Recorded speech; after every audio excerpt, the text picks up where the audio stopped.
और अब आगे बढ़ेंगे। बगदाद से बेरूत तक ईरान ने एक नया खेल शुरू कर दिया है। ईरान के इस नए गेम के टारगेट पर इजराइल है और इस युद्ध में ईरान के बाहर उसकी सबसे बड़ी ताकत रही हिजबुल्लाह एक बार फिर से एक्टिव हो चुका है। ईरान के नए राष्ट्रीय सुरक्षा सलाहकार अली लारिजानी के एक दौरे ने पूरे इजराइल में हड़कंप मचा दिया है। कहा जा रहा है कि ईरान ने महायुद्ध का नया दरवाजा खोल दिया है।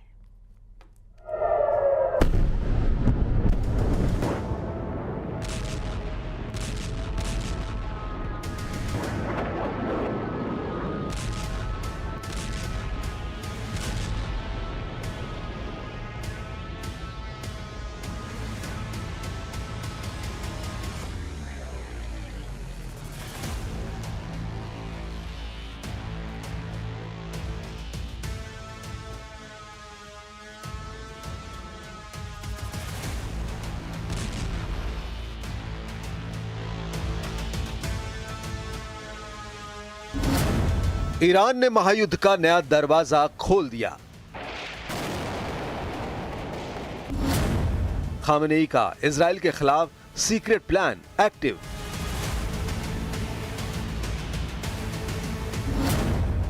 इराक सीरिया लेबनान कॉरिडोर पर युद्ध की आहट।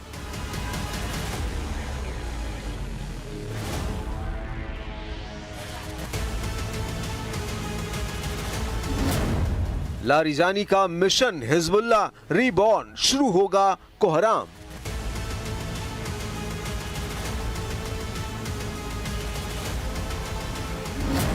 अमेरिकी इजरायली निगरानी से बचने की नई चाल।